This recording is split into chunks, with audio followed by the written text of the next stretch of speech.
நாம் அவரை எண்ணாமல் போனோம். அவர் துக்கம் நிறைந்தவராய் பாடுகள் அனுபவித்தவராய் இருந்தார். அவரை விட்டு நம்முடைய முகங்களை நாம் மறைத்துக் கொண்டோம். அவரை நாம் எண்ணாமல் போனோம்.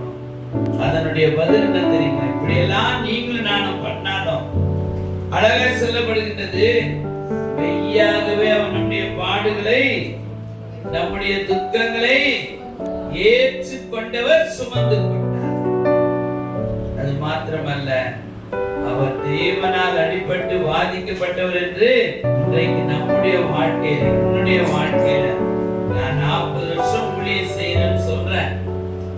அவர் சில நேரங்களிலே நாம் அவரை எண்ணாமல் போகிறோம். அவர் இருக்கிறார் என்பதை நாம் மறந்து விடுகிறோம், மறந்துடுறோம். பாருங்க, கல்லறைக்குள்ள ஒரு அன்பான சகோதரி தைரியமா போய் ஆண்டவரை தேடுகிறார். அவர் தேடும் பொழுது, ஆண்டவரை பார்க்க அவருக்கு ஒரு வாய்ப்பு கிடைக்கும் பொழுது, ஆண்டவரை தேடி கிடைக்கணும் உடனே அவர் வீட்டுக்கு வரல. நல்லா கவனிக்கணும். அதே இடத்துல அவர் அழுதால் அழுதால் அழுதால், என் நேசரை நான் காண வேண்டும். அல்லேலூயா. ஒரு நாள் 2 நாள் ஜெபத்துல என் நேசரை கண்டுபிடிக்க முடியாது ஐயா. ஒரு நிமிடம் நம் பக்கத்திலே இருக்கிறார். ராத்திரி வேளையில ஆண்டவர் நம்மை பார்த்து கேட்கிறார், நீ ஏன் அழுகிறாய்? நீ யாரை தேடுகிறாய்? அல்லேலூயா. நீ ஏன் அழற? போதகரை பார்த்து ஆண்டவர் கேட்கிறார், நீ ஏன் அழற? Why you are weeping? என்ன பார்த்து ஆண்டவர் கேட்கிறாரு, இத்தனை ஆண்டு நான் உன்னோடு இருந்தேன், நீ ஏன் அழுகிறாய்? நான் உன்னை எவ்வளவு தூரம் நடத்தி இருக்கிறேன், நீ ஏன் அழுகிறாய்? நீ யாரை தேடுற? அவ உடனே சொல்ற, என் ஆண்டவரை வைத்த இடம் எனக்கு தெரியல, யாரோ திருடிட்டு போயிட்டாங்க ஐயா. ஆண்டவர் நம்மோடு இருக்கிறார் என்பதை நாம் மறந்து விடுகிறோம். அவ்வளோ கண்ணீர், அவ்வளோ வியாகுலம், அவ்வளோ துக்கம், அவ்வளோ தனிமை. எனக்கு கூட அழகு ரொம்ப பிடிக்கும், கடவுள்கிட்ட தான். நான் சாதாரணமா எழுந்து அமர்ந்து அதிகாலையில நான் ஜெபிக்கும் பொழுது என் கண்ணில் என்ன அறியாமே தண்ணி வந்து, என்ன எத்தனையோ முறை என்னால ஜெபிக்கவே முடியாது. என் கணவர் கூட என்னத்துக்கு நீ அழுகிறன்னு கூட கேட்க வேண்டிய சூழ்நிலை. என் ஆண்டவர்கிட்ட வரும்பொழுது என்ன அறியாமே அழ வந்துடும். ஆண்டவர் நீ ஏன் அழற?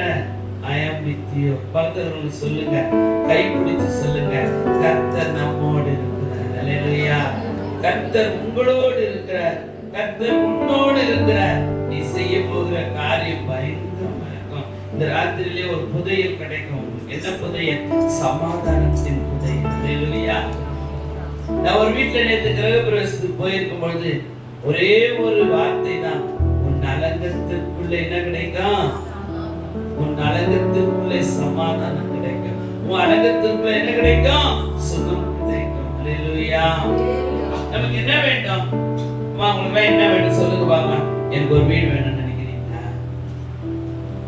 முதல் வீட்டுக்கு முன்னாடி நமக்கு என்ன வேணும்? வீட்டுல ஒரு சமாதானம் வேணும், வீட்டுக்குள்ள ஒரு சந்தோஷம் வேணும், வீட்டுக்குள்ள ஒரு அமைதி வேண்டும். நான் ஒரு போதகரை கேட்பேன், ராஜா எப்படி இருக்கிற? நல்லா இருக்கேன்னு கேட்டா, அமைதியா போகுது ஆண்டின்னு வரும்.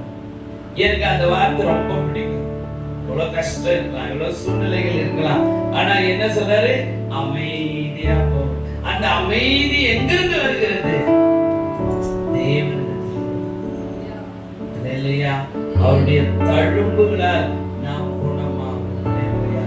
அசட்டை பண்ணப்பட்டவரால் நாம் குணமாகும், புறக்கணிக்கப்பட்டவரால் நாம் குணமாகும்.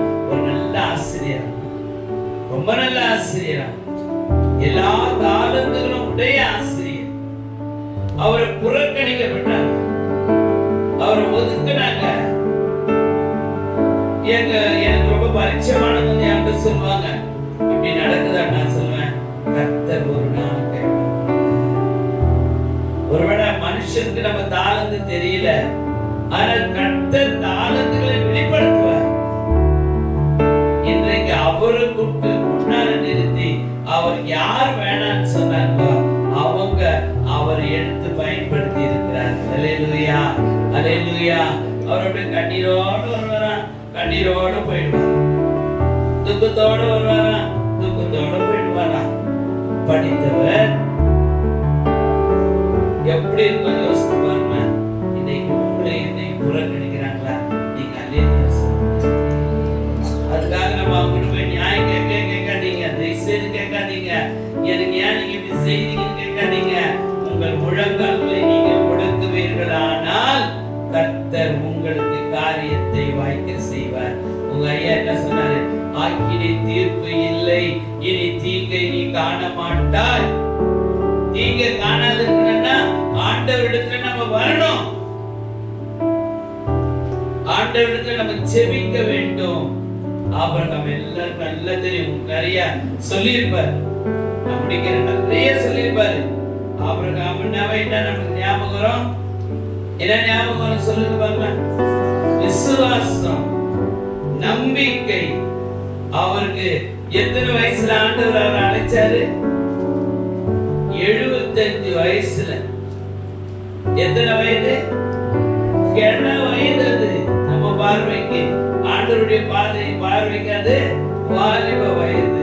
வேற சொல்லுவாங்க, என்னால முடியல, என்னால முடியல, என்னால முடியலன்னு சொல்லுவாங்க. நான் இப்ப என்ன தெரியுமா சொல்லுவேன்?